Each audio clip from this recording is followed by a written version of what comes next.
Tonight, the FBI warning cities across the country about cyber attacks to municipal water systems. Growing concerns about cyber attacks targeting water systems across the U.S. አከሮቹ ጦርነቱን ለወጡት። ኤርትራ የኢትዮጵያን ገንዘብ ዘርፋለች። የአዲሱን ዓለም ጦርነት ዲሞፕተርና መውዜር ታጥቃ አትወጣውም። በኮምፒውተር መዳፍ ላይ ያለች አንዲት ቁልፍ በሰማይ ከሚያንዣብቡ የጦር ጀቶች በላይ ዋጋ አላት። ሀከሮች የዘመናዊው ዓለም የጦር ጀነራሎች ናቸው። የኢራን የኒውክሌር ህልም የሚደናቀፈው በኮምፒውተር ቀበኛ ሀከሮች እጅ ነው። የሰሜን ኮሪያ በጀት የሚደልበው ኪም ደብቀው በሚቀልቧቸው የሀከሮች ቡድን ጭንቅላት ነው። ከየባንኩ እየመነተፉ የሚያመጡት ዶላር ነዳጅ ቢቸረቸር የማይተካው ነው። ኢራንና አሜሪካ እያደረጉ ባሉት ጦርነት የውጊያ ሜዳው ኢራን ነች። አሜሪካ በአንጻሩ ጦርነቷን የምታደርገው በሰው ሀገር ቆማ ነው። ቴህራን ሺህ ብታልም አህጉር አቆራርጦ ዋሽንግተንን በቀጥታ የሚመታ ባላስቲክ ሚሳኤል አልሰራችም። ስለዚህ ያላት መፍትሄ በኮምፒውተራቸው ቁልፎች ሺህ ኪሎሜትሮችን አቋርጠው ድንበር ጥሰው ዋሽንግተንን የሚያጠቁ ሀከሮችን ማደራጀት ነው። ይህንንም አድርገዋለች። የኢራን ሀከሮች የአሜሪካ ዜጎችን በውሃ ጥም ሊያሰቃያቸው ነው ተብሏል። A major cyber attack targeted water systems in at least 7 states, and in Minnesota alone.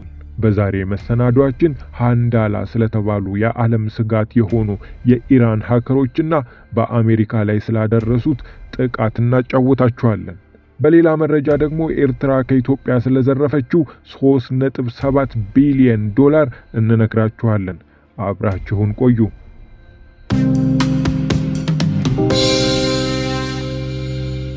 በሚኒሶታ ግዛት በሚገኙ የውሃ ማስተላለፊያዎች ላይ የኢራን ሀከሮች ጥቃት ፈጽመዋል።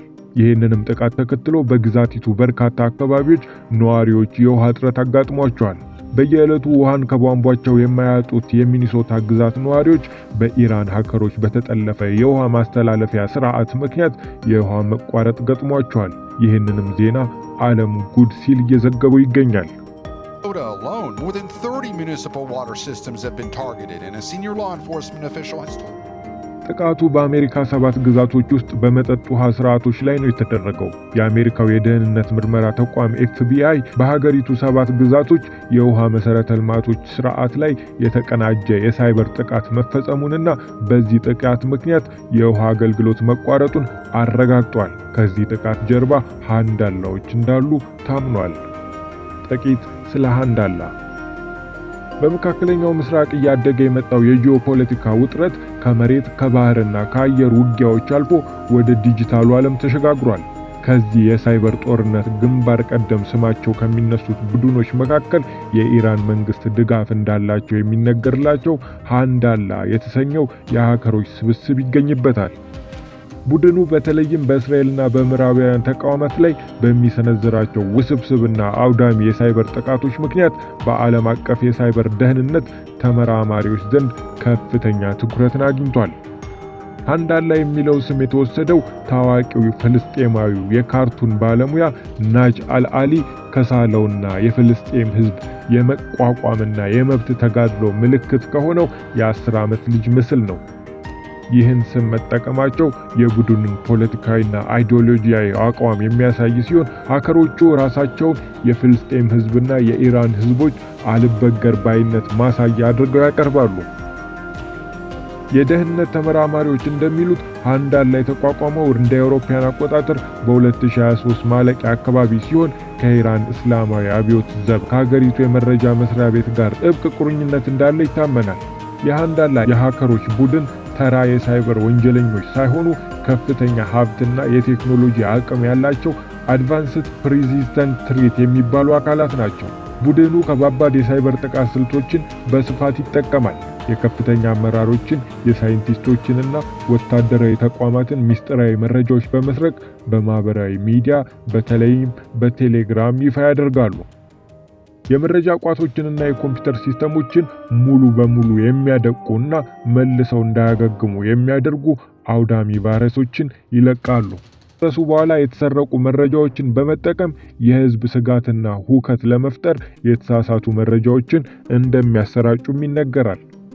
የቡድኑ ዋነኛ ኢላማዎች የእስራኤል የኒውክሌር ምርምር ተቋማት፣ የደህንነትና ወታደራዊ መሰረተ ልማቶች፣ የካንሰር ሕክምና ማዕከላት፣ የፋይናንስ ተቋማትና የውሃ ማጣሪያ ጣቢያዎች ናቸው።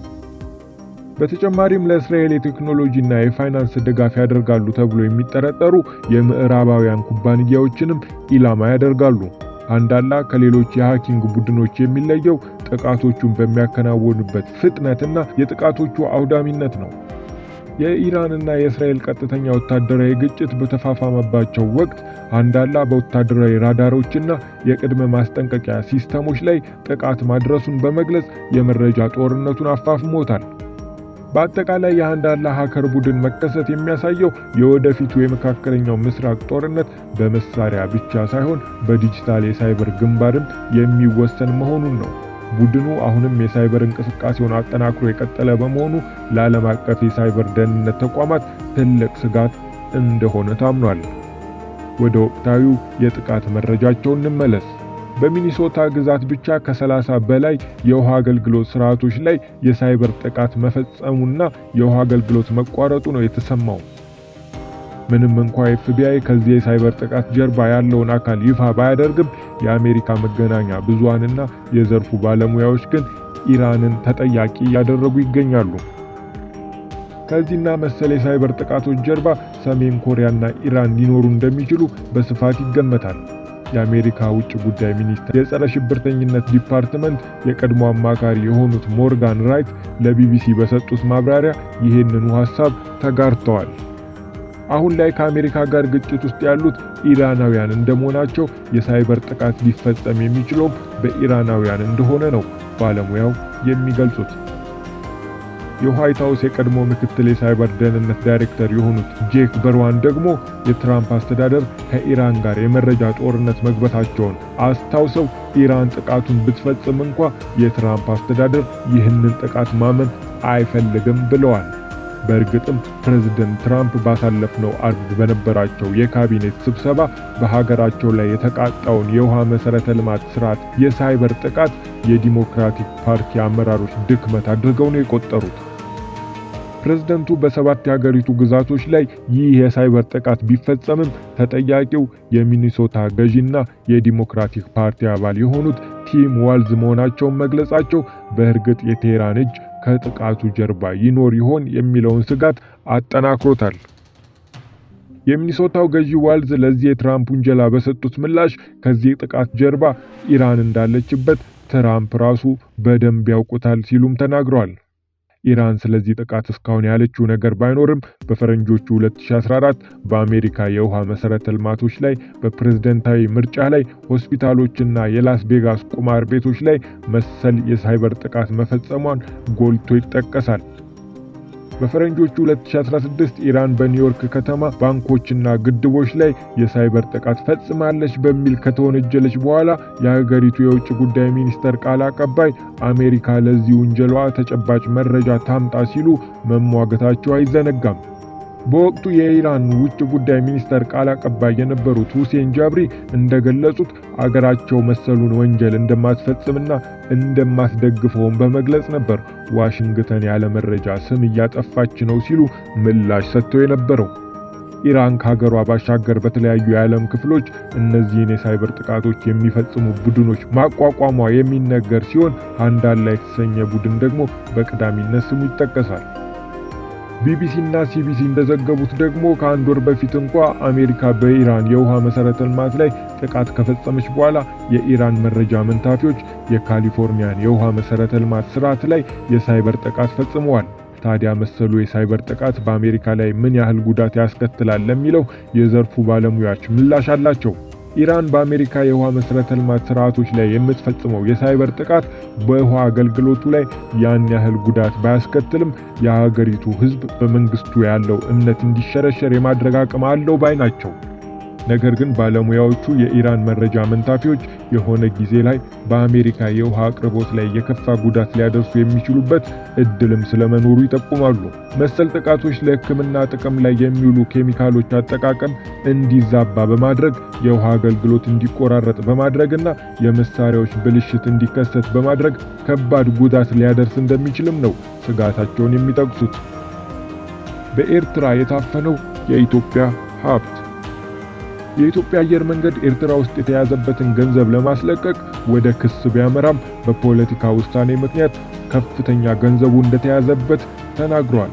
የኢትዮጵያ አየር መንገድ ለዓለም አቀፍ ተጓዦች በአብዛኛው የበረራ ትኬት የሚሸጠው በየሀገሩ ገንዘብ እንደሆነና ሀገራት ሲፈቅዱ ብቻ ትኬቶችን በዶላር እንደሚሸጥ ተናግሯል። ከሽያጩ በኋላ ትኬት የተሸጠለት ሀገር ገንዘቡን በዶላር ወይም በዩሮ እንዲቀይርልን እንጠይቃለን። አብዛኞቹ ይቀይራሉ። አንዳንዶቹ የውጭ ምንዛሬ የለንም በሚል ለረጅም ጊዜ ሳይቀይሩን ይቆያሉ ያሉት የአየር መንገዱ ግሩፕ ዋና ስራ አስፈጻሚ አቶ መስፍን ጣሰው በኤርትራም የገጠመን ይሄው ነው ብለዋል። በኤርትራ ገንዘብ የሸጥነውን የትኬት ገንዘብ ወደ ዶላር ቀይረን ማውጣት ሳንችል ኢትዮጵያና ኤርትራ ውጥረት ውስጥ ገቡ። ጉዳዩን ወደ ኤርትራ ፍርድ ቤት ወስደን ገንዘቡን ለመጠየቅ ብንሞክርም እዚያ ባለው የፖለቲካ ውሳኔ ምክንያት ጉዳያችን በፍርድ ቤትም እንዳይንቀሳቀስ ተደርጎ ገንዘቡ እንደተያዘ ነው። አመቺ ጊዜ ሲመጣ እንጠይቃለን ብለዋል።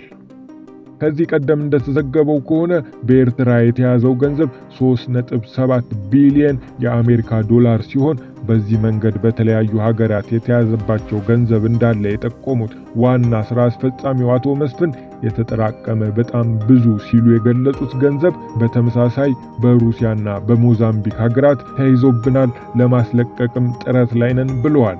ውድ የአዲስ አገልግል ታማኝና ተወዳጅ ቤተኞች ለዛሬ ይሄን ያህል አብረን ስለቆየን ምስጋናችን ልባዊ ነው። ሰላም ክረሙልን።